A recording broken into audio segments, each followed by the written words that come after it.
माझ्या मतदारसंघातील तसेच पंढरपूर तालुक्यातील 8 जागा आणि माढा मतदारसंघातील माझ्या असणाऱ्या 5 आणि कुर्डू 6 अशा सगळ्या ठिकाणी आम्ही अजितदादा पवारांच्या राष्ट्रवादीबरोबर आमची शरदचंद्र पवार साहेबांची तुतारी या दोन्ही पक्षाचं एकत्रित आम्ही आघाडी करून निवडणूक लढतो आहे आणि सर्व ठिकाणी त्या ठिकाणी स्वच्छ चांगले आणि कर्तबगार असणारे त्या ठिकाणी उमेदवार त्यातल्या त्यात विशेषतः तरुणांना आणि माझ्या मायमाऊलींना त्या ठिकाणी आम्ही संधी देतो आहे.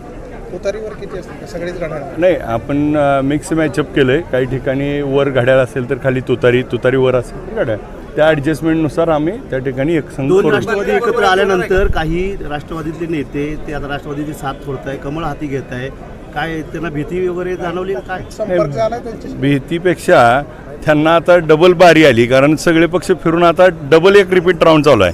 त्यामुळे त्यांच्याबद्दल बोलण्यासारखं काय ही वाटत नाही. काही प्रदेशाध्यक्षाकडे तक्रारी केल्यात, आम्हाला बी फॉर्म मिळाली नाही म्हणून. त्यांनी माझ्याकडे मागायला आले असते तर ठरवलं असतं, पण आलेच नाहीत मागायला. नाही, आमची बोलणी सुरू आहेत. आता जागा अर्ज भरल्यानंतर त्याच्यावर आम्ही काही जागेवर मागं पुढं सरकारचं ठरलं तर आम्ही करू. या निवडणूक या ठिकाणी पिछाडीवरती राहिला, आता देखील तुम्ही पूर्णपणे कमळ जिल्ह्यातून संपवणार?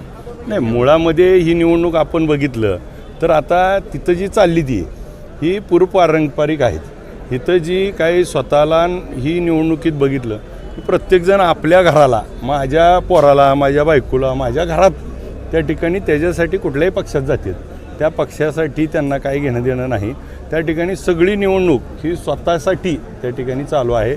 आणि मग आपण एका बाजूनं बघितलं तर माझ्या मतदारसंघामध्ये सगळ्या जागा त्या ठिकाणी आम्ही पंढरपूर तालुका आणि माढ्यामध्ये त्या ठिकाणी एक हाती घेऊ. आणि कारण ही जी सगळी लोकं आता एकत्र आलीत ही सगळी विधानसभेला होती, तरी देखील 30,600 मतांनी निवडून आलो. भारतीय जनता पार्टीचा सुपडा साफ होईल?